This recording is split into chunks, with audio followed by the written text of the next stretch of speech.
Hello friends, welcome to my channel vlogs of Lakshmi కళ. ఈరోజు వచ్చేసి నేను మీకు మట్టికాయ కర్రీ ఎలా చేసుకోవాలో చూపిస్తాను. నార్మల్గా అయినా చేసుకోవచ్చు, ఇలా కుక్కర్లో అయినా చేసుకోవచ్చు. వాటిని మా సైడ్ అయితే మట్టికాయలు అంటారు, ఇంకొక దగ్గర గోరు చిక్కుళ్ళు అంటారు, ఇంకా వేరే చోటు వచ్చేసి చౌడకాయలు అంటారు అనమాట. వాటిలోకి టమోటా ఆనియన్స్ అన్నీ కట్ చేసుకొని పక్కన పెట్టుకోవాలి.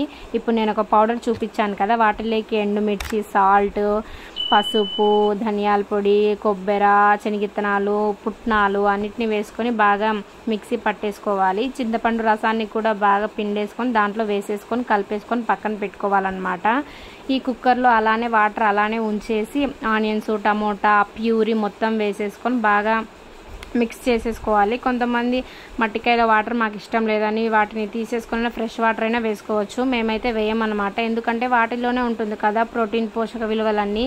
అందుకనేసి అలా చేస్తానన్నమాట. డైరెక్ట్గా కుక్కర్ మూత పెట్టేసిన తర్వాత ఒక విజిల్ ఇచ్చేసేయాలా. మనం నార్మల్గా మట్టికాయలు అలానే వేసేస్తే టమోటాలు ఇవన్నీ స్మాష్ అయిపోతాయి అన్నమాట. అందుకనే మట్టికాయలు అనేది ఫస్ట్ ముందే ఒక విజిల్ ఇచ్చేసుకొని తర్వాత ఈ ప్రాసెస్ అంతా మళ్ళీ తర్వాత చేయాలన్నమాట. ఇంకొక విజిల్ పెట్టాలి.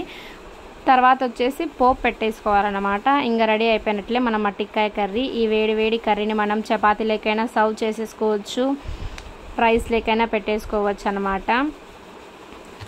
మరిన్ని ఇలాంటి వీడియోస్ కోసం అయితే నా ఛానల్ని అయితే సబ్స్క్రైబ్ చేసుకోండి ఫ్రెండ్స్. Bye bye.